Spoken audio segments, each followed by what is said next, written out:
Alors, est-ce que l'Afrique est le berceau de l'humanité? Pendant très très longtemps, et je dirais jusqu'à il y a une dizaine d'années, on aurait pu dire oui, l'Afrique est le berceau de l'humanité. Aujourd'hui, nous voyons, grâce à des fouilles qui se font depuis une quinzaine d'années, en Asie, en particulier en Thaïlande, c'est le professeur Jean-Jacques Gégère qui dirige ces fouilles, qu'on trouve des ancêtres des Hominoidea, c'est-à-dire de la branche de laquelle va se séparer les grands singes et l'homme.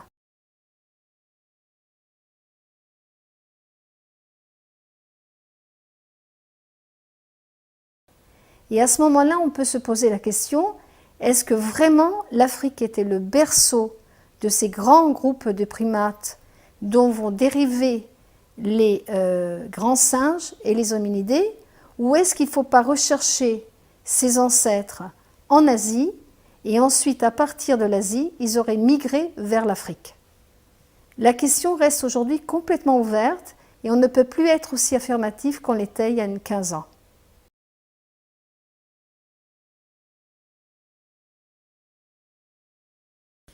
Alors, la théorie de East Side Story, c'est une théorie qui a été formulée par le professeur Yves Coppens après la découverte de Lucie. Alors, en deux mots, c'est-à-dire qu'on peut, pour le professeur Coppens, disons, la raison de l'origine des australopithèques et également du genre Homo devait être recherchée dans les différentes conditions climatiques qui se sont développées en Afrique.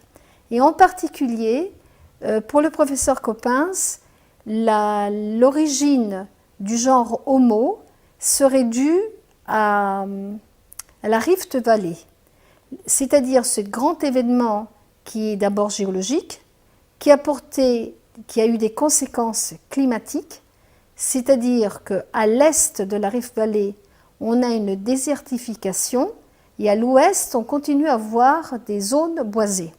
Et pour le professeur Yves Coppens, c'est ce changement climatique important qui a fait qu'à l'ouest, on aurait les ancêtres des chimpanzés et des gorilles, et à l'est, les ancêtres du genre Homo. Alors cette théorie a été étayée pendant très longtemps par de nombreuses découvertes fossiles, jusqu'à la découverte en 2001 du fossile de Toumaï par Michel Brunet au Tchad.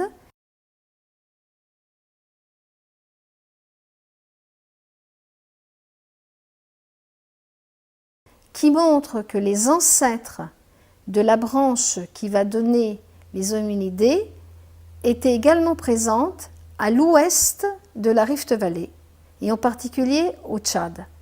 Donc aujourd'hui, cette théorie, et le professeur Yves Coppens est tout à fait d'accord, est peut-être un peu entamée par cette découverte, mais c'est le propre de la paléanthropologie d'émettre des hypothèses qui peuvent être démenties par des nouvelles découvertes.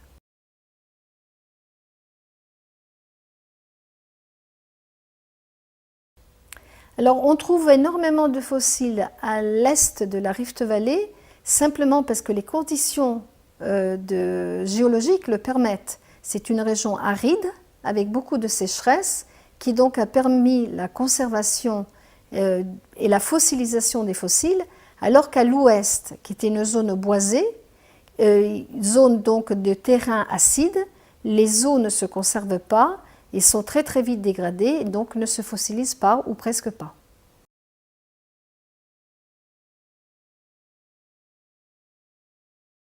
Du point de vue géologique, on connaît la date de la séparation du continent sud-américain avec l'Afrique, on connaît les primates qui avaient l'époque, et donc l'Amérique latine s'est détachée avant qu'il y ait eu les ancêtres de ces primates duquel vont être issus la grande famille des Hominoidea. Quand on fouille, on doit connaître la géographie et connaître l'histoire de la Terre.